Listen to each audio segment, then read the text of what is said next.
हार या जीत पहले से तय होती है। डीयूएसयू के आपने इलेक्शन तो देखे ही होंगे ना। आर्यन मान का प्रेसिडेंट बन जाना, राहुल जोसवाल का वाइस प्रेसिडेंट बन जाना, बात सिर्फ इन तक सीमित नहीं है। एबीवीपी का कैंपेन कहीं से नहीं लग रहा था कि वो एक प्रेसिडेंट के इलेक्शन के लिए कैंपेन लड़ रहे हैं। एबीवीपी का कैंपेन इतना स्ट्रॉन्ग था कि ऐसा लग रहा था वो एक चीफ मिनिस्टर के इलेक्शन के लिए कैंपेन लड़ रहे हैं। ऐसा मैं नहीं बोलता, ऐसी चीज़ें बोलती हैं। मासूम शर्मा का यूनिवर्सिटीज़ में आना, परफॉर्म करना, संजय दत्त का एक ऑफिशियल वीडियो शूट करना और उसको अपलोड कराना, और बहुत सारे सेलिब्रिटीज़ का आर्यन मान को सपोर्ट करना, ये एक फेयर साइन होता है कि इलेक्शन कौन जीत रहा है। इलेक्शन के रिजल्ट इलेक्शन के बाद ही नहीं आते। इलेक्शन के रिजल्ट इलेक्शन से पहले ही तय हो जाते हैं कि कौन रूल करेगा। दूसरी बात, ये लड़ाई कभी कैंडिडेट के बीच में नहीं होती जो आप सोचो कि जोसलाना चौधरी हार गई, रौनक खत्री हार गया, बाकी सारे प्लेयर्स हार गए और अपने मान साहब ये प्रेसिडेंट बन गए। बट असली लड़ाई थी एबीवीपी एनएचयूआई के बीच में। ये आपको भी पता है, ये डीयू का एक स्टूडेंट बता सकता है कि असली लड़ाई एबीवीपी और एनएचयूआई के बीच में थी। ये नहीं तय करता कि कौन जीतेगा कौन हारेगा, ये तय करता है कि अगला रूल किसका होगा। एबीवीपी वापस अपने फॉर्म में आ चुकी है एंड ये एक फेयर साइन है कि वो दिखा रहे हैं कि आने वाले इलेक्शंस में, जो भी इलेक्शंस होंगे स्टेट के या सेंटर के, उसके अंदर कौन रूल करेगा। बहुत सारी चीज़ इसमें मैटर करती है। एंड रौनक खत्री एक फेयर लीडर है, मैं उसको मानता हूँ। पूरे इंडिया के अंदर सबको पता है कि अगर कोई डीयू का प्रेसिडेंट था तो रौनक खत्री।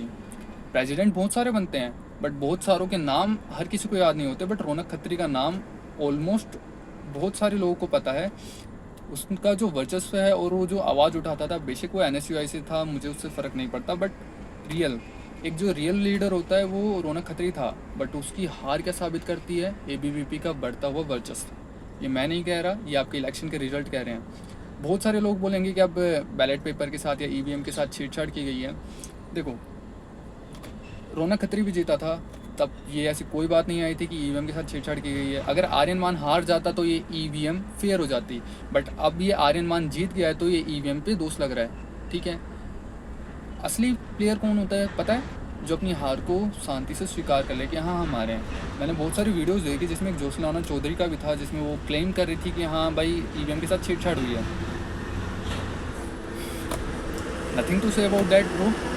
उसके ऊपर मैं कुछ नहीं कहना चाहूँगा। जोसलाना चौधरी जिसके फॉलोअर्स हैं 1,88,000, आप इंस्टाग्राम पे उनके फॉलोअर्स देखना, 1,88,000 जो उनके इंस्टाग्राम पे फॉलोअर्स हैं। ठीक है, वोट उनको कितने मिलते हैं?